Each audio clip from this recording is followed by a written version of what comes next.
1999년 7월 15일 새벽 5시 경기도 용인 김영희 씨가 흔적도 없이 사라졌습니다. 용인 수지경찰서에 한 통의 실종신고 전화가 걸려왔습니다. 우리 동네 김영희 사모님이요. 어제 우리 집에 차 마시러 오셨다가 안 들어가신 것 같아요. 신고자는 신봉동에 사는 이순자 씨, 56살이었습니다. 목소리에 불안함이 가득했죠. 김영희 씨는 당시 52살, 신봉동 일대에서 소문난 부동산 부자였습니다. 남편이 4년 전 교통사고로 세상을 떠난 뒤 20채가 넘는 건물을 직접 관리하며 살아가던 여성이었어요. 그런 분이 하루아침에 사라졌습니다. 이순자 씨의 말에 따르면 전날인 7월 14일 오후 2시쯤 김영희 씨가 평소처럼 집을 방문했다고 했습니다. 손에는 수박 한 통을 들고 왔고요. 둘이서 거실에 앉아 수박을 먹으며 1시간 남짓 이야기를 나눴다고 했어요. 날씨 이야기, 자식 이야기, 동네 이야기. 별다를 것 없는 평범한 오후였죠. 그런데 오후 3시쯤 김영희 씨가 갑자기 일어서더랍니다. 아이고, 애들 저녁 준비해야 하는데 시간이 벌써 이렇게 됐네. 서둘러 현관으로 향하는 김영희 씨를 배웅하며 이순자 씨는 한 가지를 발견했습니다. 김영희 씨가 신발을 신지 않고 슬리퍼 차림이라는 거요. 평소 외출할 때면 언제나 단정한 구두를 신던 분이었는데 말이죠. 사모님, 슬리퍼 신고 가시게요? 아, 바로 옆집인데 뭐. 금방 갈 거야. 그렇게 김영희 씨는 집을 나섰습니다. 이순자 씨네 집에서 김영희 씨 집까지는 걸어서 3분 거리였어요. 골목 하나만 건너면 되는 곳이었죠. 그런데 그날 저녁 이상한 일이 벌어졌습니다. 밤 10시쯤 이순자 씨가 쓰레기를 버리러 나갔다가 김영희 씨네 집 앞을 지나쳤는데요. 집은 환하게 불이 켜져 있었지만 김영희 씨 모습은 보이지 않았습니다. 대신 거실에는 아들 박준석 씨와 딸 박미연 씨가 TV를 보고 있었어요. 어머니는 어디 가셨나? 이순자 씨는 고개를 갸웃했지만 대수롭지 않게 여겼습니다. 아마 안방에 계시겠거니 했죠. 하지만 다음날 아침이 되어도 김영희 씨는 보이지 않았어요. 평소 같으면 아침 7시면 어김없이 집 앞 화단에 물을 주던 분이었는데 말입니다. 이순자 씨는 불안한 마음에 김영희 씨네 집 초인종을 눌렀습니다. 문을 연 건 딸 박미연 씨였어요. 당시 25살, 대학을 졸업하고 회사에 다니던 처지였죠. 미연아, 어머니 어디 가셨니? 어제 우리 집 다녀가셨는데. 박미연 씨는 잠시 멍한 표정을 짓더니 이렇게 답했습니다. 어머니요? 저희도 어제부터 못 봤는데요. 아마 친척 집에라도 가신 것 같아요. 너무나 침착한 대답이었습니다. 어머니가 하루 종일 집에 안 들어오셨는데도 전혀 당황하는 기색이 없었어요. 이순자 씨는 뭔가 이상하다는 느낌을 지울 수 없었습니다. 그리고 그날 새벽 결국 경찰에 신고를 했던 거예요. 신고를 받은 경찰은 즉시 출동했습니다. 오전 8시 형사 2명이 김영희 씨 집에 도착했어요. 문을 연 건 아들 박준석 씨였습니다. 당시 28살, 아버지가 남긴 사업체를 물려받아 운영하던 청년이었죠. 어머니가 실종되셨다고요? 박준석 씨는 놀란 표정을 지었습니다. 하지만 형사들 눈에는 그 놀람이 어딘가 어색하게 느껴졌어요. 마치 연습한 듯한 반응이었달까요? 어제 몇 시에 마지막으로 보셨습니까? 글쎄요. 제가 회사 일로 오후에 나갔다가 저녁 9시쯤 들어왔는데 그때는 안 계셨어요. 동생한테 물어봐도 모른다고 하더라고요. 걱정은 안 하셨습니까? 어머니가 워낙 활동적이신 분이라 친구분들이랑 저녁 약속이라도 있으신 줄 알았죠. 형사들은 집안을 살폈습니다. 안방 화장대 위에는 김영희 씨의 핸드백이 그대로 놓여 있었어요. 지갑 안에는 현금 300만 원이 고스란히 들어 있었고요. 옷장에는 평소 즐겨 신던 구두들이 가지런히 정리돼 있었습니다. 외출한 흔적이 전혀 없었어요. 그렇다면 정말로 슬리퍼 차림으로 어딘가 사라진 걸까요? 아니면 집에 돌아온 뒤 다시 나간 걸까요? 형사들은 박준석 씨와 박미연 씨를 따로 불러 이야기를 들었습니다. 두 사람의 진술은 거의 일치했어요. 어머니는 7월 14일 오후부터 집에 안 계셨고 자신들도 어디 가셨는지 모른다는 것이었죠. 혹시 최근에 어머니와 다툰 일은 없었습니까? 전혀요. 저희 어머니는 성격도 온화하시고 저희한테 늘 잘해주셨어요. 박미연 씨는 눈물까지 보이며 대답했습니다. 그날 오후 수지경찰서는 김영희 씨 실종 사건을 공식 접수했습니다. 그리고 인근 지역 수색에 착수했죠. 하지만 아무리 찾아도 김영희 씨의 흔적은 나타나지 않았습니다. 마치 공기 중으로 사라진 것처럼 말이죠. 그렇게 며칠이 흘렀고 일주일이 지났고 한 달이 지났습니다. 김영희 씨는 끝내 돌아오지 않았어요. 그리고 세월이 흘러 2016년 봄 신봉동 야산 재개발 현장에서 굴착기가 땅을 파헤치던 중 무언가 이상한 것이 발견됐습니다. 그것은 17년 동안 땅 속에 묻혀있던 한 여인의 마지막 흔적이었습니다. 오늘의 이야기 시작 전에 잠깐만요. 구독과 좋아요를 눌러주시면 이야기를 들려드리는데 아주 큰 힘이 됩니다. 그리고 어느 지역에서 이 사연을 듣고 계시는지 댓글에 꼭 남겨주세요. 한 분 한 분 반갑게 인사드릴게요. 1999년 7월 16일 실종 신고 이틀째 수지경찰서 형사과에서는 본격적인 수사가 시작됐습니다.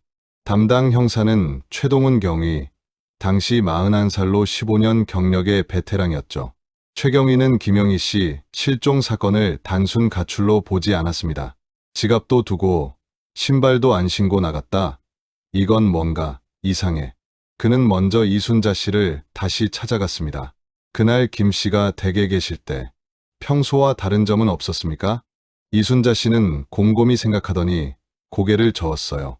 특별한 건 없었어요. 그냥 평소처럼 수박 먹으면서 이런저런 얘기 나눴죠. 아, 그런데 한 가지 기억나는 게 있긴 해요. 뭡니까? 사모님이 그러시더라고요. 요즘 애들이 자꾸 돈 달라고 해서 속상하다고. 큰아들은 사업이 안 풀린다고 돈을 달라 하고, 딸은 결혼 자금을 달라고 하고. 최경희의 눈빛이 날카로워졌습니다. 그래서 김 씨는 뭐라고 하셨습니까? 글쎄요. 그냥 한숨만 쉬시더라고요. 남편 없이 혼자 애들 키우느라 고생했는데 이제 편히 좀 살고 싶다고 하시던데. 이순자 씨의 증언은 중요한 단서였습니다.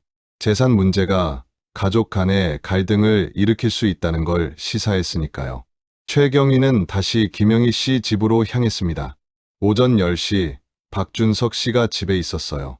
거실 소파에 앉아 신문을 보고 있었는데 형사가 들어서자 황급히 일어났습니다. 어머니, 찾으셨습니까? 아직입니다. 몇 가지 여쭤볼 게 있는데요. 최경희는 천천히 거실을 둘러봤습니다. 깔끔하게 정돈된 집안, 벽에는 가족 사진들이 걸려 있었어요. 돌아가신 아버지와 어머니, 그리고 남매가 함께 찍은 사진들이었죠. 최근에 어머니와 금전 문제로 대화를 나눈 적 있습니까? 박준석 씨의 표정이 미묘하게 굳어졌습니다. 금전 문제요? 그런 건 없었는데요. 사업이 어렵다는 얘기를 들었습니다만. 아, 그건 제가 운영하는 무역업체가 요즘 경기가 안 좋아서 좀 힘들긴 해요. 하지만 어머니한테 돈을 달라고 한 적은 없습니다. 거짓말이었습니다. 최경희는 이미 박준석 씨의 회사 장부를 확인한 상태였거든요. 1999년 상반기에만 5억 원 가까운 적자를 기록하고 있었습니다. 그리고 김영희 씨의 통장 내역을 보니 지난 6개월간 박준석 씨에게 모두 합쳐 2억 원을 송금한 기록이 있었어요. 그렇군요. 그럼 여동생 박미연 씨는 요즘 어떻게 지내나요? 동생이요? 회사 다니고 있죠. 요즘 남자친구 생겼다고 좋아하던데요. 결혼 계획은 있습니까? 글쎄요. 아직 젊으니까 천천히 생각하지 않을까요? 또다시 거짓말이었습니다. 최경희는 박미연 씨의 직장 동료를 미리 만나 이야기를 들었거든요. 박미연 씨가 최근 남자친구와 결혼을 앞두고 있으며 어머니에게 결혼 자금으로 5천만 원을 요구했다는 사실을 알고 있었습니다. 형사는 박준석 씨를 가만히 바라봤습니다. 혹시 7월 14일 오후에 어디 계셨는지 다시 한번 말씀해 주시겠습니까? 그날이요. 회사에 있다가 오후 5시쯤 나와서 거래처 사람들이랑 저녁 먹었어요. 집에는 9시쯤 들어왔고요. 함께 있던 분들 연락처 좀 주시겠습니까? 박준석 씨는 잠시 망설이더니 수첩을 꺼내 전화번호 3개를 적어줬습니다. 최경희는 그날 오후 박준석 씨가 말한 거래처 사람들을 일일이 찾아다녔습니다. 그런데 이상한 점이 발견됐어요. 거래처 직원 중 한 명이 이렇게 말했거든요. 7월 14일이요. 그날 저녁 약속은 박 사장님이 갑자기 취소했는데요. 급한 일이 생겼다면서요. 시간은 오후 4시쯤이었을 거예요. 알리바이가 무너진 겁니다. 박준석 씨는 7월 14일 오후 4시부터 밤 9시까지 무려 5시간 동안 어디에 있었는지 설명할 수 없게 됐습니다. 바로 그 시간대에 김영희 씨가 이순자 씨네 집을 나와 사라진 거였죠. 최경희는 다음 날 아침 박준석 씨를 경찰서로 불렀습니다. 어제 알리바이 확인 과정에서 문제가 발견됐습니다. 7월 14일 오후 4시부터 9시까지 정확히 어디 계셨습니까? 박준석 씨의 얼굴이 창백해졌어요. 저는 그냥 회사 근처에서 시간을 보냈습니다. 혼자요. 5시간 동안 혼자 뭘 하셨죠? 그냥 드라이브 했어요. 머리도 복잡하고 해서. 목격자가 있습니까? 주유소라도 들렀습니까? 아니요. 그냥 돌아다니기만 했어요. 너무나 허술한 답변이었습니다. 최경희는 박미연 씨도 소환했습니다. 당시 25살의 박미연 씨는 경찰서에 들어서자마자 눈물을 터뜨렸어요. 제발 우리 어머니 좀 찾아주세요. 저 정말 걱정돼서 미치겠어요. 진심으로 걱정되십니까? 당연하죠. 어머니가 제 목숨보다 소중한데요. 최경희는 찬찬히 물었습니다. 그럼 7월 14일 오후에 뭐 하셨죠? 회사에 있다가 6시에 퇴근했어요. 집에는 7시쯤 들어왔고요. 집에 오니까 어머니 안 계셨죠? 네. 오빠도 없고 어머니도 안 계시더라고요. 그래서 그냥 방에서 쉬었어요. 어머니가 안 계신 게 이상하다고 생각 안 하셨습니까? 박미연 씨는 잠시 말을 멈췄습니다. 어머니가 워낙 바쁘신 분이라 늦게 들어오실 때도 많았거든요. 최경희는 고개를 끄덕였습니다. 그런데 이상한 게 있어요. 어머니 핸드백이랑 지갑이 집에 그대로 있었는데 그것도 안 이상했나요? 박미연 씨의 눈동자가 흔들렸습니다. 그건 제가 안방까지 확인을 안 해서 몰랐어요. 거짓말 같았습니다. 남매는 분명 뭔가 숨기고 있었어요. 하지만 결정적인 증거가 없었습니다. 1999년 당시 기술로는 명확한 물증 없이 범죄를 입증하기가 어려웠거든요. 최경희는 다른 방향으로 수사를 확대했습니다. 김영희 씨가 마지막으로 목격된 이순자 씨네 집에서 자기 집까지 그 짧은 골목길을 샅샅이 뒤졌죠. 혹시 누가 김영희 씨를 봤을지 모른다는 희망을 품고서요. 7월 19일 실종 닷새째 최경희는 신봉동 골목길 주민들을 일일이 찾아다니며 탐문 수사를 벌였습니다. 당시는 CCTV 같은 게 거의 없던 시절이었어요. 오직 사람들의 기억에만 의존해야 했죠. 7월 14일 오후 3시쯤 김영희 씨를 보신 분 계십니까? 대부분의 주민들은 고개를 저었습니다. 평일 오후였고 대부분 집 안에 있었거든요. 하지만 한 사람이 손을 들었어요. 골목 입구 슈퍼를 운영하는 정만수 씨. 당시 63살이었습니다. 저 봤어요. 김 사모님이 슬리퍼 신고 지나가시더라고요. 시간은 정확히 3시 10분쯤이었을 거예요. 어디로 가셨습니까? 집 쪽으로 가셨죠. 근데 좀 이상한 게 평소랑 다르게 되게 급하게 걸으시더라고요. 뭔가 급한 일이라도 있나 싶었어요. 최경희는 메모를 했습니다. 그 이후에는 뭐 보셨습니까? 네. 그 뒤로는 안 보였어요. 형사는 계속해서 주민들을 만났습니다. 그리고 또 한 명의 목격자를 찾아냈어요. 김영희 씨네 집 건너편에 사는 윤기철 씨. 당시 49살로 택시 기사였습니다. 7월 14일 오후에 집에 계셨습니까? 네. 그날 야간 근무라 낮에 쉬고 있었어요. 혹시 김영희 씨 집에서 이상한 점 못 보셨습니까? 윤기철 씨는 잠시 생각하더니 입을 열었습니다. 아, 그날 오후에 박준석 씨네 차가 집 앞에 대 있더라고요. 트렁크가 열려 있었고요. 시간이 어떻게 됩니까? 정확히는 모르겠는데 제가 낮잠 자다 깨서 창문 열었을 때니까 4시 반쯤 됐을 거예요. 트렁크에 뭐가 있었습니까? 글쎄요. 멀리서 봐서 잘은 모르겠는데 뭔가 큰 짐을 싣는 것 같았어요. 박준석 씨랑 박미연 씨 둘이서요. 둘 다 있었다고요? 네, 확실해요. 남매가 같이 뭔가 들고 나오더라고요. 결정적인 목격담이었습니다. 박준석 씨는 7월 14일 오후 4시부터 혼자 드라이브 했다고 했어요. 박미연 씨는 회사에서 6시에 퇴근했다고 했고요. 하지만 윤기철 씨의 증언대로라면 두 사람 모두 오후 4시 반에 집에 있었던 겁니다. 거짓말이 들통난 거죠. 최경희는 즉시 남매를 다시 소환했습니다. 7월 14일 오후 4시 반 두 분 다 집에 계셨죠?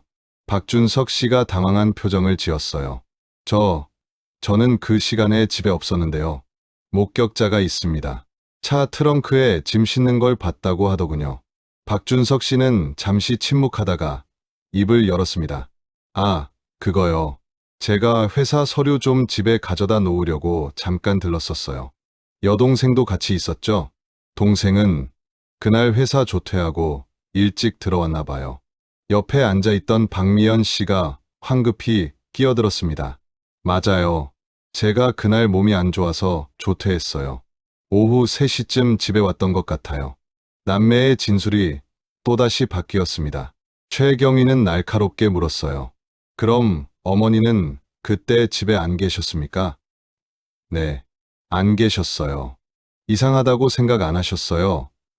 핸드백이랑 지갑이 다 집에 있는데 박미연 씨가 눈물을 글썽이며 대답했습니다. 저희도 그때는 어머니가 금방 오실 줄 알았어요. 설마 이렇게 안 돌아오실 줄은. 최경희는 한숨을 쉬었습니다.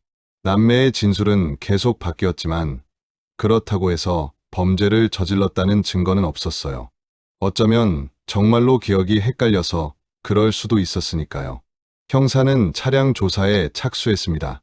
박준석 씨가 운전하던 차는 현대 소나타 1997년식 검은색이었어요.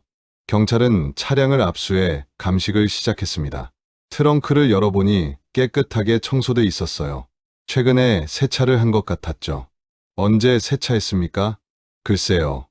일주일 전쯤? 기억이 잘 안 나네요.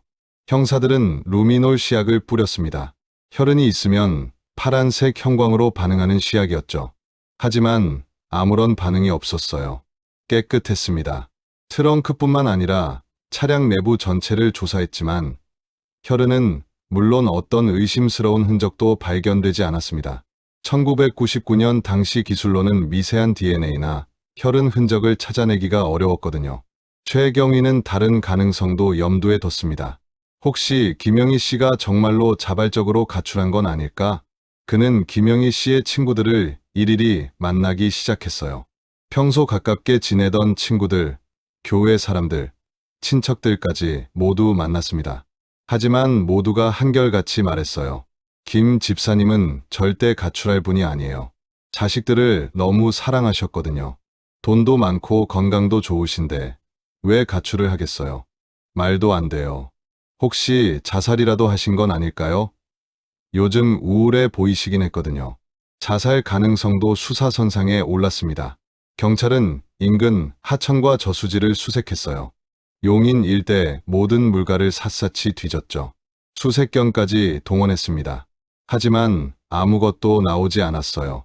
김영희 씨는 흔적도 없이 사라진 겁니다. 7월 말이 되자 언론에서도 관심을 갖기 시작했습니다. 지역 신문에 김영희 씨 실종 기사가 실렸어요. 용인 부유층 여성 실종, 경찰 수사 난항. 기사가 나간 뒤 제보 전화가 몇 통 걸려왔습니다. 저 7월 14일에 김영희 씨 봤어요. 용인 버스터미널에서요. 아니에요. 저는 수원역에서 봤는데요. 하지만 모두 확인 결과 오인이었습니다. 김영희 씨와 비슷하게 생긴 다른 사람들이었죠. 수사는 점점 미궁 속으로 빠져들었습니다. 최경희는 밤잠을 설치며 사건 파일을 들여다봤어요. 뭔가 놓친 게 있을 거라는 생각이 들었거든요. 그리고 8월 초 새로운 목격자가 나타났습니다. 신봉동에서 3km 떨어진 동네에 사는 한 주민이 경찰서를 찾아왔습니다. 이름은 송영민 씨. 당시 37살로 건설 현장에서 일하는 노동자였어요. 저 7월 14일 저녁에 이상한 걸 봤어요. 최경희는 귀가 번쩍 뜨였습니다. 무엇을 보셨습니까? 그날 제가 야근하고 집에 가는 길이었는데요. 시간이 밤 10시쯤 됐을 거예요. 신봉동 뒷산 쪽 임도로 차 한 대가 올라가는 걸 봤어요. 차종이 뭐였습니까? 검은색 승용차였어요. 소나타 같았어요.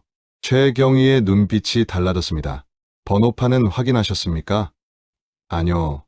멀리서 봐서 번호판까지는 못 봤어요. 근데 이상한 게 그 시간에 그 임도로 올라가는 차는 거의 없거든요. 거기 위에는 아무것도 없어요. 그냥 야산이에요. 사람은 몇 명 탔습니까? 어두워서 정확히는 모르겠는데 운전석에 한 명은 있었던 것 같아요. 형사는 즉시 신봉동 뒷산 임도를 수색했습니다. 임도는 폭이 3m 정도 되는 좁은 흙길이었어요. 차 한 대가 겨우 지나갈 정도였죠. 길을 따라 500m쯤 올라가니 길이 끊겼습니다. 그 위로는 잡목이 우거진 야산이었어요. 경찰은 수색견을 데리고 야산을 뒤졌습니다. 하지만 아무것도 발견하지 못했어요. 땅을 파본 흔적도 없었고 의심스러운 물건도 없었습니다. 최경희는 박준석 씨를 또다시 불렀습니다.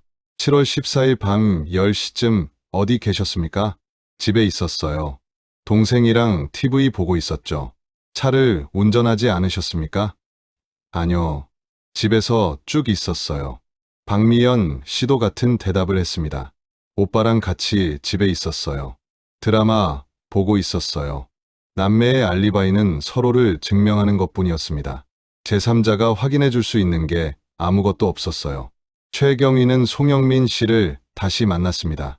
혹시 그 차가 박준석 씨 차가 확실합니까? 확실하다고는 못하죠. 어두웠으니까요. 그냥 비슷하게 생긴 검은색 소나타였다는 것만 확실해요. 증거로 쓰기에는 너무 약했습니다. 수사는 다시 원점으로 돌아갔어요. 8월 중순 경찰은 김영희 씨의 통장 거래 내역을 정밀 분석했습니다. 혹시 실종 이후에 돈이 빠져나간 흔적이 있는지 확인하기 위해서였죠. 하지만 7월 14일 이후로 단 한 건의 거래도 없었어요. 현금 인출도 없고 카드 사용도 없었습니다. 통장에는 3억 원이 그대로 남아 있었어요. 돈도 안 찾아가고 사라졌다. 이건 자발적 가출이 아니야. 최경희는 확신했습니다. 김영희 씨는 누군가에게 당한 겁니다. 하지만 누가? 어떻게? 단서는 있었지만 증거가 없었어요. 의심은 가지만 확신할 수 없었습니다. 1999년 당시 과학수사, 기술로는 결정적인 물증을 찾아낼 수가 없었던 거죠. 9월이 되자 수사는 사실상 중단됐습니다. 더 이상 새로운 단서가 나오지 않았거든요. 최경희는 사건 파일을 정리하며 한숨을 쉬었습니다. 미안합니다. 김영희 씨, 제 능력이 여기까지네요. 그는 사건을 미제로 분류했어요. 박준석 씨와 박미연 씨는 일상으로 돌아갔습니다. 두 사람은 어머니의 재산을 상속받았어요. 법적으로 실종 선고를 받으려면 5년을 기다려야 했지만 일단 재산관리인 자격으로 부동산을 처분할 수 있었습니다. 남매는 어머니가 소유하던 건물 20채 중 10채를 팔았어요. 그 돈으로 박준석 씨는 빚을 갚았고 박미연 씨는 결혼 자금을 마련했습니다. 동네 사람들은 수군거렸어요. 어머니가 실종됐는데 저렇게 태어날 수가 있나? 돈이 급했나 봐. 실종되자마자 부동산 팔아치우고. 하지만 법적으로 문제될 건 없었습니다. 시간이 흘렀어요. 2000년, 2001년, 2002년. 세월은 무심하게 흘러갔습니다. 김영희 씨 사건은 사람들 기억 속에서 점점 잊혀져 갔어요. 박준석 씨는 사업을 정리하고 평범한 직장인이 됐습니다. 박미연 씨는 결혼해서 아이 둘을 낳고 행복하게 살았어요. 2005년 김영희 씨는 법적으로 실종 선고를 받았습니다. 사망한 것으로 간주된 거죠. 남은 재산도 모두 남매에게 상속됐어요. 그렇게 또 시간이 흘렀습니다. 2010년, 2011년, 2012년, 그리고 2016년 봄, 신봉동 뒷산 일대에 대규모 재개발 사업이 시작됐습니다. 아파트 단지를 짓기 위해 야산을 깎아내는 공사였어요. 4월 12일 오전, 굴착기가 땅을 파헤치던 중 기사가 뭔가 이상한 걸 발견했습니다. 이게 뭐지? 땅속 1m 깊이에서 뭔가 하얀 게 보였어요. 처음에는 돌인 줄 알았습니다. 하지만 가까이 가서 보니 돌이 아니었어요. 뼈였습니다. 사람의 뼈였습니다. 공사는 즉시 중단됐고 경찰이 출동했어요. 국립과학수사연구원 감식팀이 현장에 도착했습니다. 그들은 조심스럽게 땅을 파기 시작했죠. 그리고 완전한 형태의 유골이 발견됐습니다. 부식된 옷가지와 함께요. 감식팀장이 옷 주머니를 뒤지던 중 작은 금속 조각을 발견했습니다. 금리 보철물이었어요. 이거 신원 확인 가능할 것 같습니다. 치과 기록 대조하면 될 것 같아요. 며칠 뒤 신원이 확인됐습니다. 김영희, 1999년 7월 14일 실종된 바로 그 여성이었습니다. 17년 만에 발견된 거였죠. 그리고 유골을 정밀 감식한 결과 충격적인 사실이 드러났습니다. 두개골에 함몰 골절이 있었던 겁니다. 둔기로 강하게 맞은 흔적이었어요. 타살이었습니다. 사건은 다시 시작됐습니다. 17년 전 미제 사건이 재수사에 들어간 거죠. 그리고 이번에는 달랐습니다. 2016년의 과학 수사 기술은 1999년과는 비교할 수 없을 정도로 발전해 있었으니까요. 과연 진실이 밝혀질 수 있을까요? 17년이라는 세월 동안 땅 속에 묻혀있던 김영희 씨. 그녀의 유골이 세상 밖으로 나온 순간 남매는 무슨 생각을 했을까요? 혹시 이제는 안전하다고 생각했을까요? 아니면 언젠가 들킬 거라는 두려움 속에 살아왔을까요? 다음 이야기에서는 현대 과학 수사가 어떻게 17년 전 진실을 파헤치는지, 그리고 남매가 어떻게 서로에게 죄를 떠넘기는지 보시게 될 겁니다. 과연 누가 진짜 범인일까요? 2016년 4월 15일, 용인 동부경찰서 강력팀의 특별수사본부가 꾸려졌습니다. 팀장은 이재훈 경감, 당시 48살로 살인사건 전담 베테랑이었어요. 17년 전 사건이라 쉽지 않겠군. 이 경감은 1999년 사건 파일을 펼쳐들었습니다. 당시 수사를 담당했던 최동훈 경위는 이미 정년퇴직한 상태였어요. 하지만 파일에는 그가 남긴 꼼꼼한 기록들이 가득했습니다. 박준석, 박미연, 남매 의심. 하지만 증거 불충분.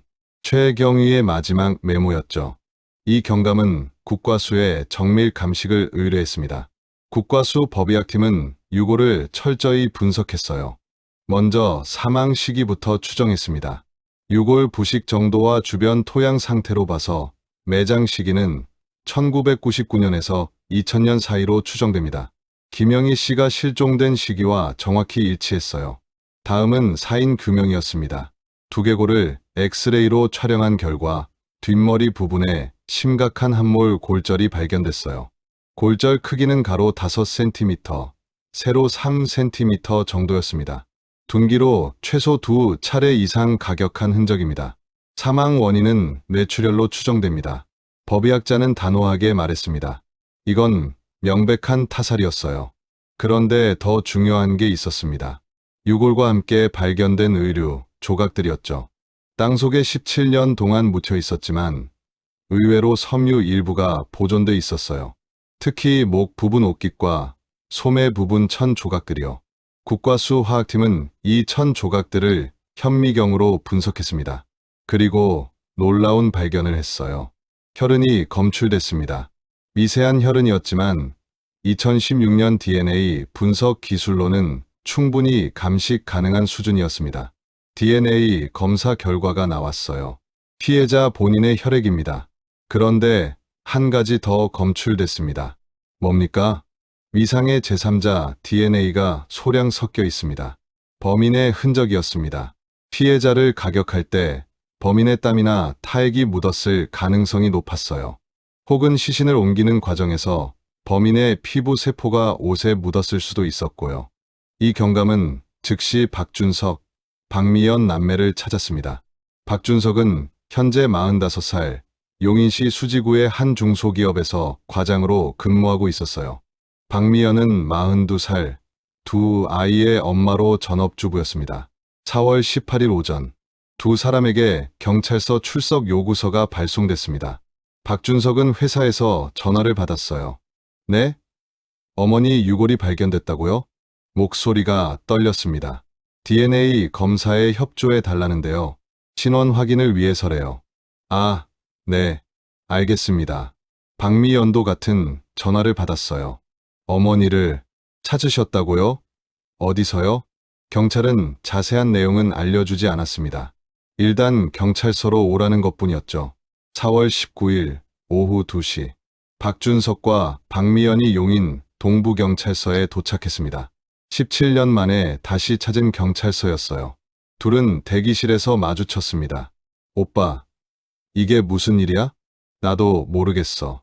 일단 DNA 검사만 하면 되는 거 아니야? 남매는 불안한 표정으로 앉아 있었어요. 이 경감이 나타났습니다. 두 분 들어오시죠. 조사실은 따로 준비돼 있었어요. 남매를 분리 조사하기 위해서였습니다. 먼저 박준석이 들어갔습니다. DNA 검사 협조해 주셔서 감사합니다. 면봉으로 구강 점막만 채취하면 됩니다. 네. 박준석은 순순히 응했어요. 검사는 3분도 안 걸렸습니다. 그런데 이 경감은 그를 돌려보내지 않았습니다. 몇 가지 여쭤볼 게 있는데요. 뭔데요? 어머니, 유골이 발견된 장소가 어딘지 아십니까? 박준석의 얼굴이 굳어졌어요. 아니요. 어디서 발견됐는데요? 신봉동 뒷산입니다. 댁에서 차로 15분 거리죠. 1999년 7월 14일 밤 10시쯤 그 임도로 검은색 소나타가 올라가는 걸 목격한 사람이 있습니다. 박준석의 손이 떨리기 시작했어요. 그게 저랑 무슨 상관인데요? 당시 박 씨가 운전하던 차가 검은색 소나타였죠. 그건 그 차종 흔했잖아요. 그때 이 경감은 천천히 말을 이었습니다. 유골을 감식한 결과 타살로 밝혀졌습니다. 둔기로 머리를 맞아 사망하신 거예요. 뭐라고요? 박준석의 눈이 커졌습니다.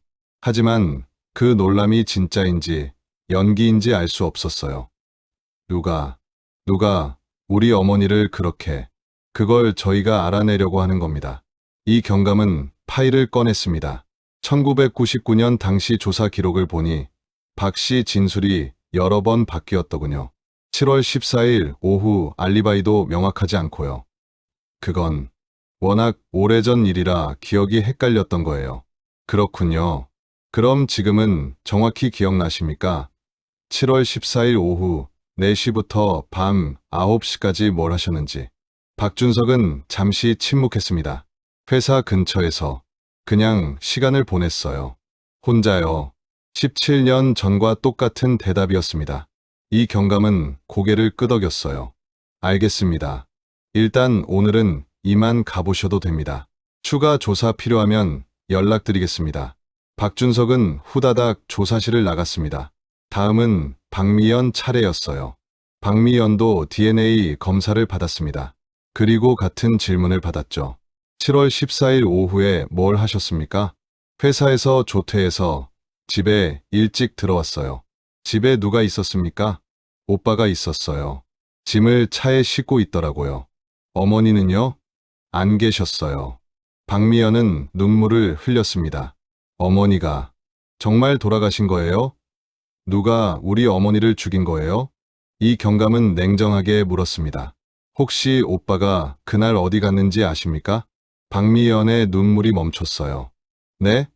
왜 그걸 저한테? 그냥 궁금해서요. 남매니까 혹시 알 수도 있잖아요. 모르겠어요. 오빠 일은 제가 잘 몰라요. 조사는 거기서 끝났습니다. 남매는 각자 집으로 돌아갔어요. 하지만 경찰의 수사는 이제 시작이었습니다. 4월 22일 국과수에서 DNA 검사 결과가 나왔습니다. 유골에서 채취한 DNA와 남매에게서 받은 DNA를 대조한 결과 유골은 확실히 김영희 씨 본인이었어요. 그리고 의류에서 검출된 미상의 DNA도 중요한 단서를 제공했습니다. 박준석, 박미연 둘 다 배제되지 않습니다. 무슨 뜻이냐면 의류에 묻은 DNA가 두 사람 중 한 명 혹은 두 명 모두의 것일 가능성이 있다는 거였어요. 하지만 DNA가 너무 미량이고 훼손돼 있어서 정확히 누구 것인지 특정하기는 어려웠습니다. 다만 혈연 관계가 있는 사람의 DNA라는 건 확실했어요. 이 경감은 다른 증거를 찾기 시작했습니다. 매장 현장을 다시 정밀 조사했죠. 국과수 토양팀이 투입됐습니다. 그들은 유골이 발견된 지점 주변 10m 반경을 샅샅이 훑었어요. 그리고 중요한 발견을 했습니다. 유골에서 5m 떨어진 곳, 땅속 80cm 깊이에서 녹슨 쇠파이프 조각이 나왔어요. 길이는 40cm 정도, 지름은 3cm였습니다. 이게 흉기일 가능성이 있습니다. 쇠파이프의 한쪽 끝부분에는 뭔가 얼룩진 흔적이 있었어요. 17년 동안 땅 속에 묻혀 있었지만 금속 표면에 미세한 혈흔이 남아 있었습니다. DNA 검사 결과 김영희 씨의 혈액이었어요. 이게 살해 도구입니다. 범인은 쇠파이프로 김영희 씨를 가격한 뒤 흉기를 시신 근처에 함께 묻었던 겁니다. 그런데 쇠파이프에서 또 다른 흔적이 발견됐어요. 녹이 쓴 표면 아래 금속 안쪽에 지문 일부가 남아 있었던 겁니다. 지문이 검출됐습니다. 17년이나 지났는데 어떻게 지문이 남아있을 수 있었을까요? 토양팀장이 설명했습니다. 이 지역 토양이 점토질이라 산소 유입이 적었습니다. 게다가 쇠파이프 표면에 기름때가 묻어 있었는데 그게 지문을 보호하는 역할을 했어요. 일종의 코팅 효과죠. 기적 같은 보존 상태였습니다. 지문을 채취해 데이터베이스와 대조했어요. 그리고 결과가 나왔습니다. 박준석과 일치합니다. 결정적 증거였어요. 이 경감은 즉시 박준석을 긴급 체포했습니다. 4월 25일 오전 6시, 경찰이 박준석의 집 앞에 도착했어요. 그는 출근 준비를 하고 있었습니다. 초인종이 울렸어요. 누구세요? 경찰입니다. 문 열어주시죠. 박준석은 얼굴이 하얗게 질렸습니다. 하지만 어쩔 수 없었어요. 문을 열었죠. 박준석 씨, 어머니 김영희 씨 살해 혐의로 긴급 체포합니다. 뭐라고요? 제가 왜요? 흉기에서 당신 지문이 나왔습니다. 박준석은 그 자리에 주저앉았어요. 아니에요. 아니에요. 저는 안 했어요. 하지만 경찰은 그를 수갑으로 채워 연행했습니다. 같은 날 오전 8시, 박미연도 참고인 신분으로 소환됐습니다. 언니, 오빠가 체포됐어요. 어머니, 살해 혐의로요. 경찰관의 말에 박미연은 비명을 질렀어요. 안 돼. 우리 오빠가 그럴 리 없어요. 그럼 언니는 7월 14일 오후에 오빠랑 같이 뭘 했는지 아시죠? 박미연은 말문이 막혔습니다. 저는 잘 모르겠어요. 집에 같이 있었다고 하지 않으셨습니까? 그건 오빠가 집에 있는 줄 알았어요.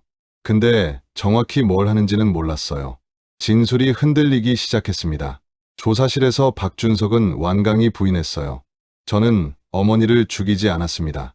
쇠파이프에 제 지문이 나왔다고요? 말도 안 돼요. 그럼 어떻게 설명하실 겁니까? 모함이에요. 누가 저를 모함하는 거예요? 이 경감은 차분하게 물었습니다. 그날 오후 정말 혼자 드라이브만 하셨습니까? 네. 그럼 주유소 영수증이라도 있습니까? 톨게이트 기록이라도요?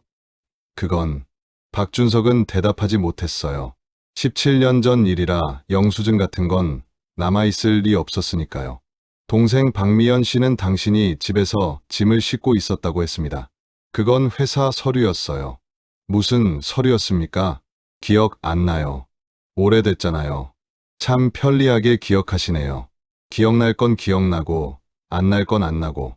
박준석은 입술을 깨물었습니다. 이 경감은 결정타를 날렸어요. 1999년 당시 차량 기록을 확인했습니다. 당신 차 트렁크 7월 말에 교체하셨더군요. 네. 왜 트렁크를 교체하셨습니까?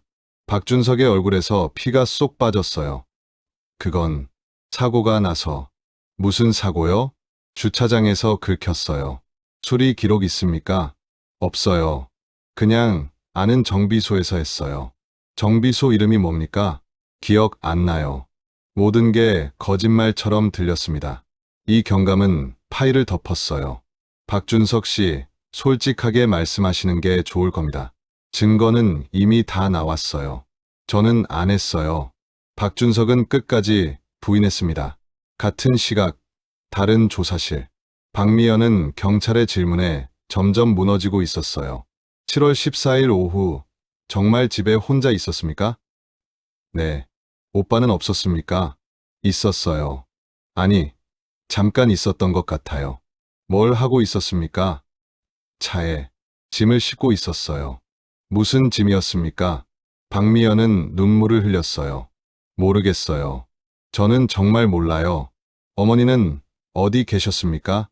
안 계셨어요. 그게 이상하다고 생각 안 하셨어요. 핸드백도 지갑도 다 집에 있는데 저는 그냥 박미연은 더 이상 말을 잇지 못했습니다.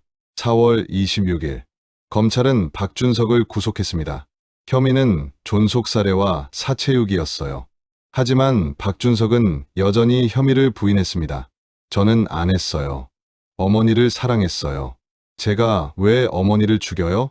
변호사가 선임됐어요. 변호사는 무죄를 주장했습니다. 지문만으로는 부족합니다.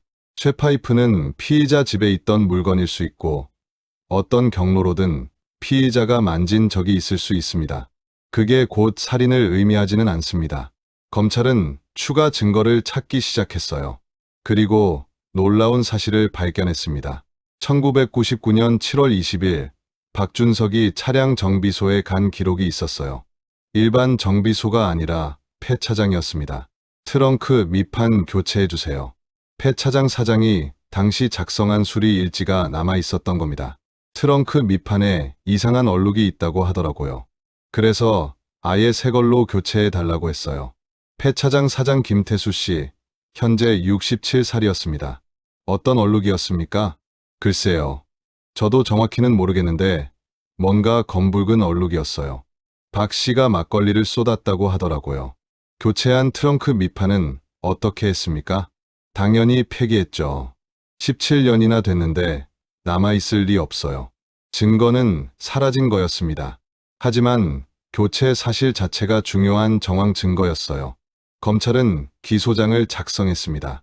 피의자 박준석은 1999년 7월 14일 오후 피해자 김영희를 쇠파이프로 살해하고 시신을 차량에 싣고 침봉동 뒷산에 유기했다. 그런데 5월 2일 박미연이 검찰에 자진 출석했습니다. 할 말이 있어요. 검사는 박미연을 조사실로 안내했어요. 무슨 말씀이신지요? 박미연은 한참을 침묵하다가 입을 열었습니다. 오빠가 그날 저한테 도움을 요청했어요. 무슨 도움입니까? 짐을 옮기는 걸 도와달라고요. 검사의 눈빛이 날카로워졌습니다. 계속하십시오. 저는 그게 뭔지 몰랐어요. 그냥 큰 비닐에 쌓여 있었어요. 무거웠어요. 얼마나 무거웠습니까? 둘이서 겨우 들 정도였어요. 검사는 조심스럽게 물었습니다. 그게 어머니였다는 걸 알았습니까? 박미연은 고개를 저었어요. 아니요. 저는 정말 몰랐어요. 오빠가 회사 짐이라고 했어요. 그런데 왜 지금 와서 말씀하시는 겁니까? 박미연은 눈물을 쏟아냈습니다. 양심의 가책 때문이에요. 17년 동안 악몽을 꿨어요. 혹시 그게 어머니였을까봐.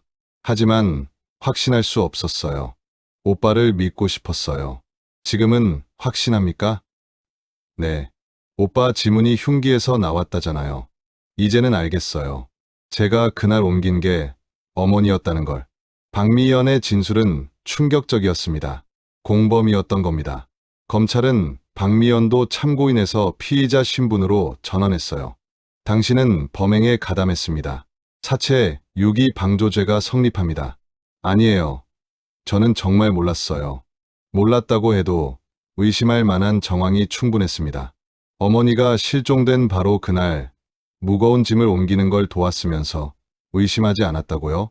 박미연은 말문이 막혔습니다. 5월 5일 박준석과 박미연이 대질 조사를 받았습니다. 두 사람은 유리벽을 사이에 두고 마주 앉았어요. 검사가 물었습니다. 박준석 씨, 동생이 짐 옮기는 걸 도왔다고 합니다. 사실입니까? 박준석은 차갑게 대답했어요. 아니요. 동생은 아무것도 몰랐어요. 그럼 혼자 옮겼다는 겁니까? 저는 아무것도 안 옮겼어요. 제가 어머니를 죽이지 않았으니까요. 박미연이 소리쳤습니다. 오빠, 이제 그만 인정해. 나도 같이 옮겼잖아. 그때 그게 뭔지 물어봤을 때 오빠가 뭐라고 했어? 회사 짐이라고 했잖아. 박준석의 표정이 굳어졌어요. 미연아, 너 지금 뭐 하는 거야? 나는 진실을 말하는 거야. 17년 동안 속고 산 거 알아? 오빠가 나를 이용한 거잖아. 나는 너를 이용하지 않았어. 너는 아무것도 모르는 게 맞아. 그럼 오빠가 한 거 맞네. 인정하는 거네. 박준석은 깨달았습니다. 자신이 실수했다는 거려. 검사가 끼어들었습니다. 박준석 씨, 방금 동생이 아무것도 모른다고 하셨죠? 그럼 당신은 뭔가 알고 있다는 뜻입니까? 아니요. 저는 당신이 시신을 옮긴 겁니까?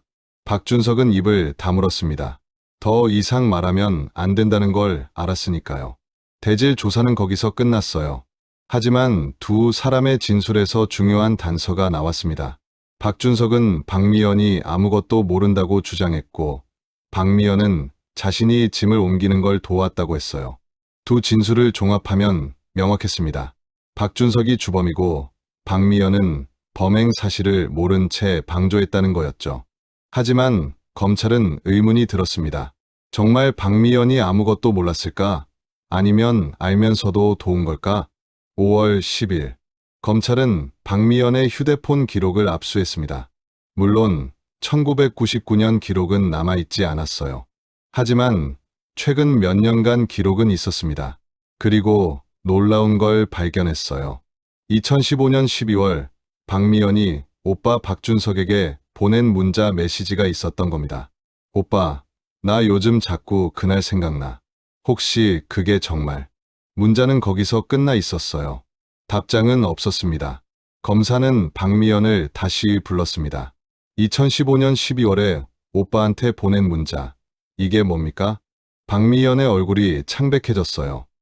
그건, 혹시 그게 정말 뭡니까? 문장을 완성해 보시죠. 박미연은 한참을 망설이다가 고백했습니다. 혹시 그게 정말 어머니였냐고 물어보려고 했어요. 2015년에요. 16년이 지난 시점에? 네.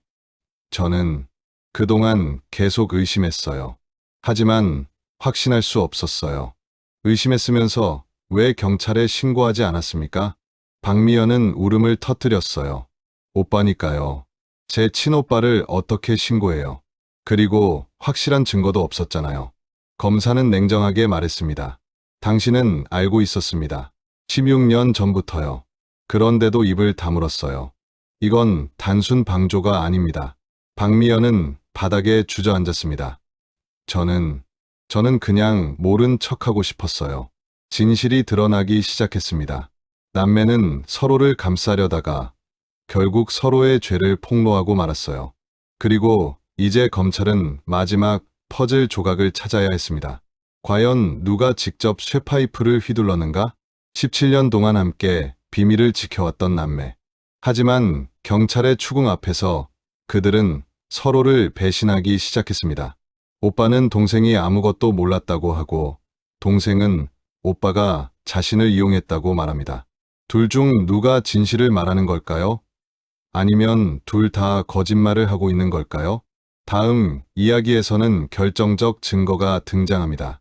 바로 매장 현장에서 발견된 삽, 그리고 그 삽에 남아있던 지문이 모든 것을 밝혀냅니다. 과연 진짜 범인은 누구일까요? 2016년 5월 12일 국과수 토양팀이 매장 현장을 재차 정밀 수색했습니다. 유골과 쇠파이프만으로는 범행 과정을 완전히 재구성할 수 없었거든요. 혹시 놓친 게 있을 수 있습니다. 다시 한번 철저히 뒤집어 보세요. 팀장의 지시에 따라 감식팀은 유골 발견 지점 반경 20m를 모두 파헤쳤어요. 그리고 5월 14일 오후 유골 발견 지점에서 북서쪽으로 12m 떨어진 곳, 땅속 1m 20cm 깊이에서 또 다른 물건이 나왔습니다. 삽이었어요. 녹이 슬어 형체를 알아보기 힘들 정도였지만 분명 삽이었습니다. 길이는 약 90cm, 날 부분은 완전히 부식됐지만 손잡이 부분은 일부 보존돼 있었어요. 이게 매장에 사용된 도구일 겁니다. 감식팀은 조심스럽게 삽을 수거했습니다. 국과수로 옮겨진 삽은 즉시 정밀 감식에 들어갔어요. 문제는 17년 동안 땅 속에 묻혀 있었다는 점이었습니다. 금속은 심하게 부식됐고 나무 손잡이도 거의 썩어 있었어요. 지문 검출이 가능할까요? 해봐야 알겠습니다. 감식관은 특수 화학 약품을 사용했어요. 부식된 표면 아래 남아있을지 모를 지문 흔적을 찾기 위해서였죠. 그리고 기적이 일어났습니다. 손잡이 중간 부분, 나무 결 사이에 지문 일부가 보존돼 있었던 겁니다. 검출됐습니다. 왜 지문이 남아있었을까요? 감식관이 설명했습니다. 손잡이를 잡을 때 땀과 기름기가 나무 속으로 스며들었을 겁니다. 그리고 흙 속 습기가 나무를 부풀려서 지문을 가둬버린 거죠. 일종의 캡슐화 현상입니다. 지문은 완전하지 않았어요. 부분 지문이었습니다. 하지만 감식에는 충분했습니다. 데이터베이스와 대조한 결과 박준석과 일치합니다. 또다시 박준석이었어요. 쇠파이프에 이어 삽에서까지 그의 지문이 나온 겁니다. 이제 의심의 여지가 없었습니다. 박준석이 직접 어머니를 살해하고 직접 시신을 묻었다는 물적 증거였으니까요.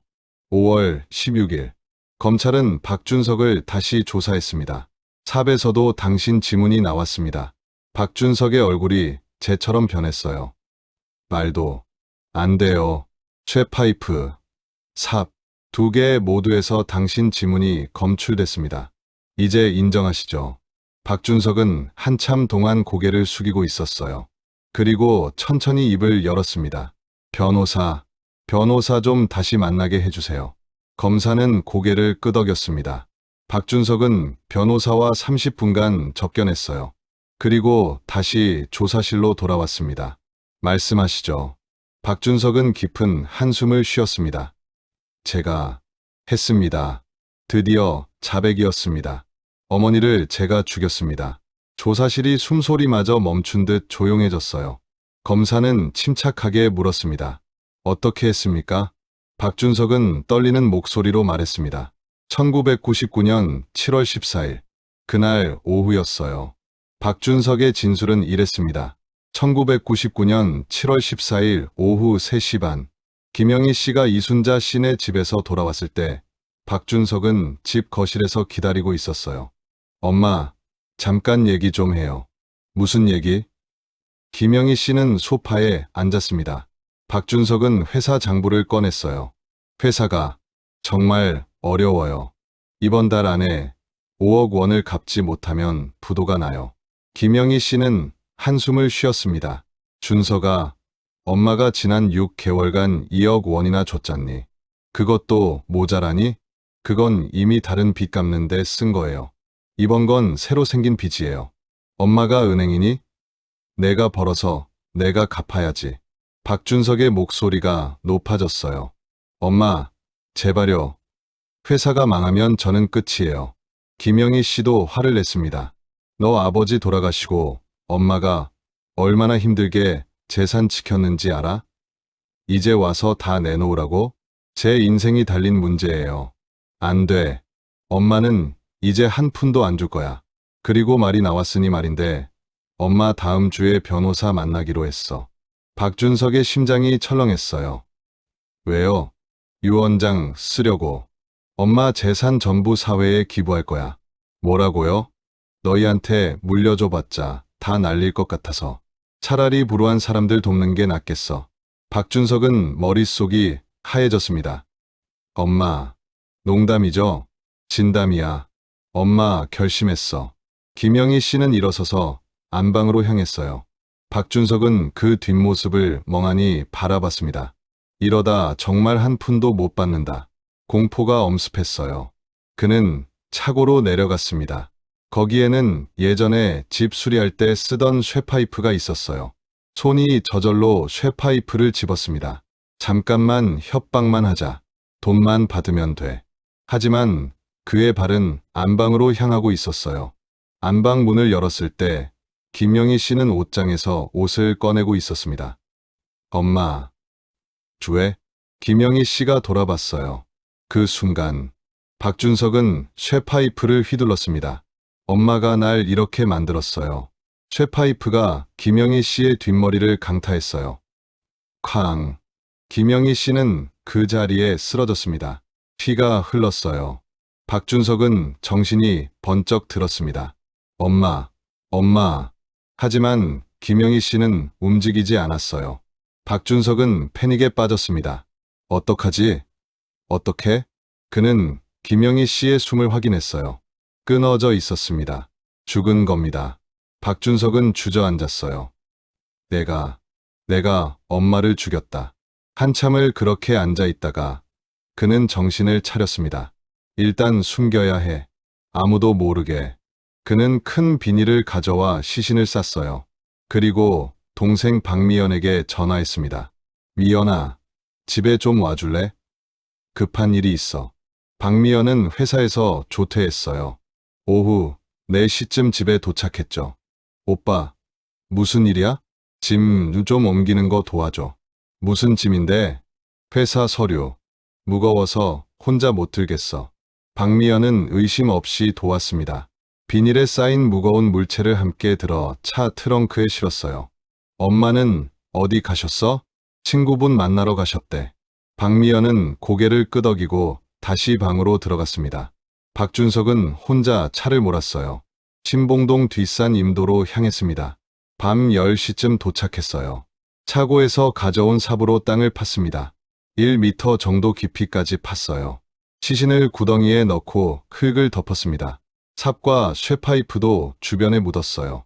그렇게 모든 게 끝났습니다. 집으로 돌아온 박준석은 트렁크를 청소했어요. 하지만 혈흔이 배어 있었습니다. 일주일 뒤 그는 폐차장에서 트렁크 밑판을 아예 교체했죠. 이것이 박준석의 진술이었습니다. 검사는 물었습니다. 박미연 씨는 정말 몰랐습니까? 네. 동생은 정말 몰랐어요. 제가 회사 짐이라고 속였으니까요. 하지만 박미연 씨는 2015년에 당신에게 의심하는 문자를 보냈습니다. 박준석은 고개를 숙였어요. 그때 동생이 전화했어요. 혹시 그날 옮긴 게 엄마였냐고. 저는 부인했어요. 절대 아니라고. 동생은 믿었습니까? 글쎄요. 반신반의했던 것 같아요. 하지만 확신은 못했을 거예요. 검사는 박미연을 다시 조사했습니다.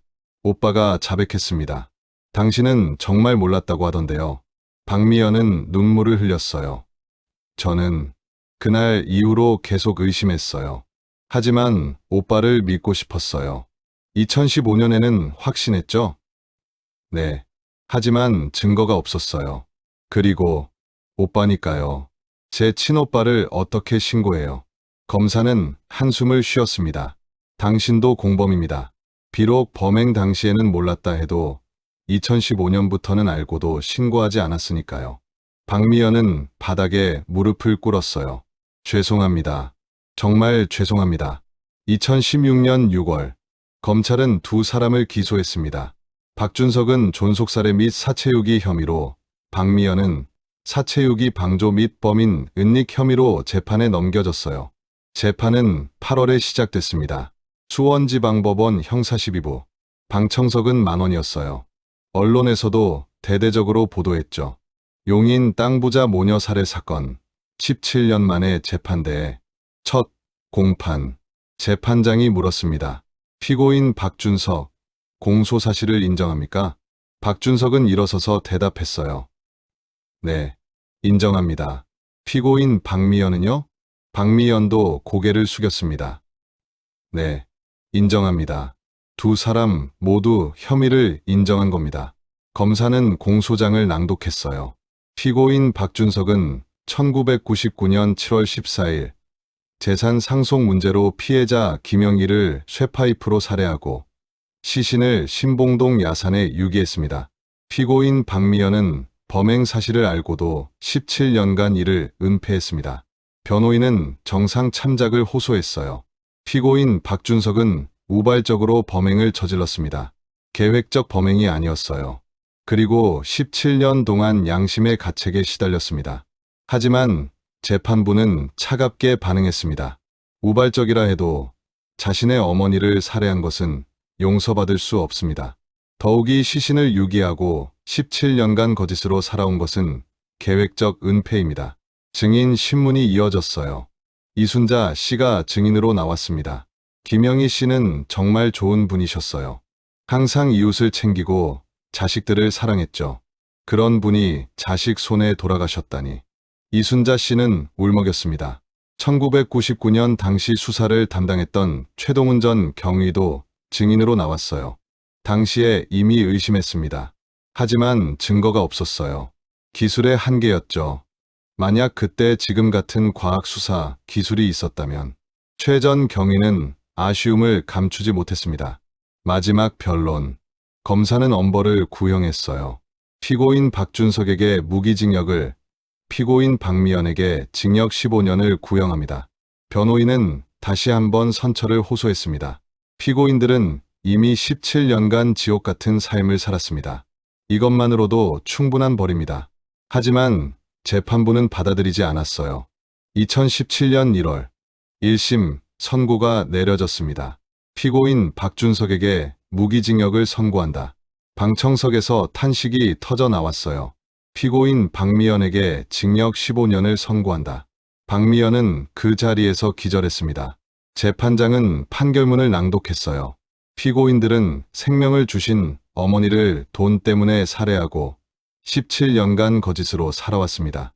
이는 인륜을 저버린 중대 범죄이며 어떠한 정상 참작도 어렵습니다. 특히 피고인 박준석은 어머니의 재산을 상속받아 빚을 갚고 편안히 살아왔습니다. 이는 범죄로 얻은 이익을 향유한 것이며 죄질이 매우 나쁩니다. 또한 피고인 박미연은 진실을 알고도 신고하지 않음으로써 정의를 방해했습니다. 이 또한 엄중히 처벌해야 마땅합니다. 판결이 확정됐어요. 박준석은 무기징역, 박미연은 징역 15년을 선고받았습니다.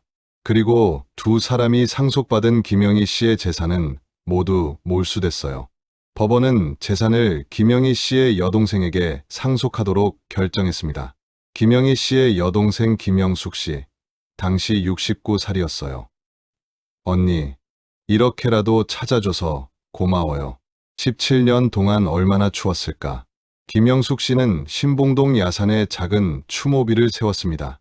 사랑하는 언니 김영희를 기리며. 그렇게 사건은 끝났습니다. 17년 만에 진실이 밝혀진 거죠. 가장 가까운 사람이 가장 잔인한 가해자가 됐습니다. 돈 때문에, 재산 때문에, 탐욕 때문에 천륜마저 무너뜨린 비극이었어요. 법정을 나서며 박준석은 마지막으로 말했습니다. 어머니, 죄송합니다. 제가 괴물이었습니다. 하지만 그 사과는 이미 너무 늦었습니다. 김영희 씨는 17년 전 차갑고 어두운 땅 속에서 혼자 죽어갔으니까요. 아무도 자신을 찾아주지 않을 거라고 생각하며. 하지만 진실은 결국 드러났습니다. 17년이 걸렸지만 정의는 승리했어요. 그리고 김영희 씨는 마침내 편히 쉴 수 있게 됐습니다. 17년 동안 땅 속에 묻혀있던 어머니, 그 위에서 편안히 살아가던 자식들. 하지만 결국 진실은 드러나고 말았습니다.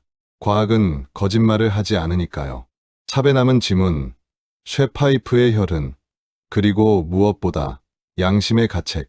이 모든 것이 범인을 법정으로 이끌었습니다.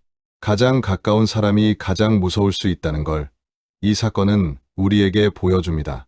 그리고 아무리 오랜 시간이 지나도 진실은 반드시 밝혀진다는 것도요. 1999년 7월 14일 용인의 한 주택가에서 김영희 씨가 사라졌습니다. 슬리퍼, 차림으로 이웃집을 나선 뒤 그녀는 다시는 돌아오지 못했어요. 17년이라는 긴 세월 동안 그녀는 차갑고 어두운 땅 속에 홀로 묻혀 있었습니다. 그 위에서 자식들은 어머니의 재산으로 빚을 갚고 결혼하고 편안하게 살아갔죠. 하지만 2016년 봄 재개발 현장의 굴착기가 진실을 세상 밖으로 꺼냈습니다. 17년 만에 발견된 유골, 그리고 그 곁에 남아있던 쇠파이프와 삽. 현대 과학 수사는 녹슨 금속 속에 숨겨진 지문을 찾아냈고 부식된 옷감에 남은 DNA를 검출했어요. 기술의 발전이 17년 전 진실을 밝혀낸 겁니다.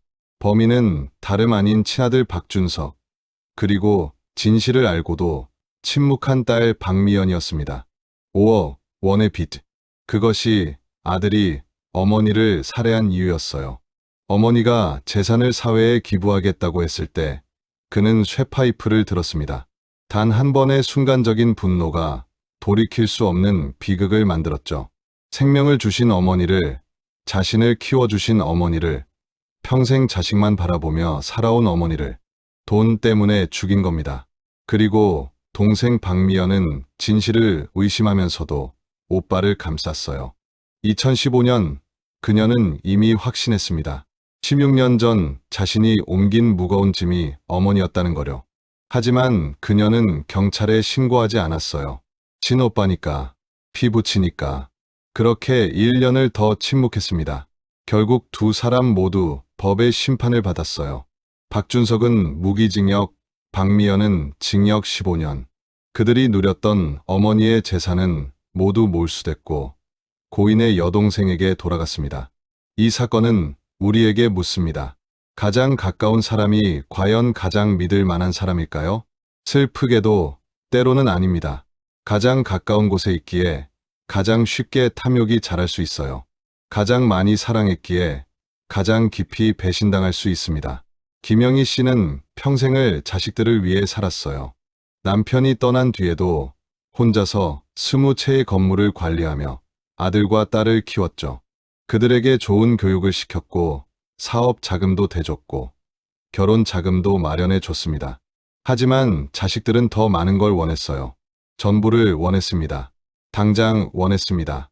그리고 어머니가 재산을 기부하겠다고 했을 때 아들은 참지 못했어요. 어머니의 목숨보다 돈이 더 중요했던 겁니다. 이것이 인간 탐욕의 민낯입니다. 하지만 이 사건은 또 다른 진실도 보여줍니다. 아무리 오랜 시간이 지나도 진실은 반드시 드러난다는 것을요. 17년이 걸렸지만 김영희 씨의 억울함은 풀렸습니다. 과학은 거짓말을 하지 않으니까요. 땅속 깊이 묻힌 지문도 부식된 옷에 남은 DNA도 모두 진실을 말해줬습니다. 그리고 양심의 가책도 결국 범인을 무너뜨렸어요. 박준석은 17년 동안 악몽에 시달렸다고 했습니다. 박미연도 매일 밤 어머니 꿈을 꿨다고 했죠. 죄책감은 평생 그들을 따라다녔습니다.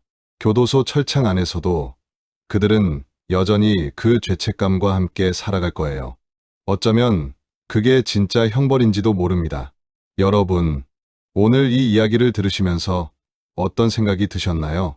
혹시 주변에 소중한 분들이 계시다면 오늘 한번 연락해 보시는 건 어떨까요? 잘 지내시죠? 사랑합니다. 그 한마디가 누군가에게는 큰 위로가 될 수 있습니다.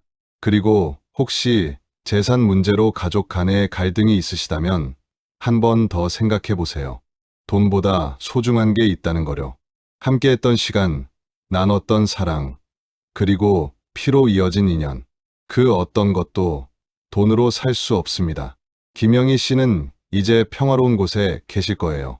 신봉동 야산에 세워진 작은 추모비 앞에서 사람들은 여전히 그녀를 기억합니다. 사랑하는 언니 김영희를 기리며 그 비석 앞에 놓인 국화 한 송이가 바람에 흔들리고 있습니다. 여러분, 오늘 이야기는 여기까지입니다. 이 채널을 처음 찾아주신 분들은 구독 버튼을 꼭 눌러주세요. 그리고 좋아요도 함께 부탁드립니다. 여러분의 작은 클릭 하나하나가 이런 이야기를 계속 전할 수 있는 힘이 됩니다. 그리고 댓글로 지금 어느 지역에서 이 이야기를 들으셨는지 알려주세요. 서울, 부산, 대구, 인천, 광주, 대전, 어디에 계시든 한 분 한 분 반갑게 인사드릴게요.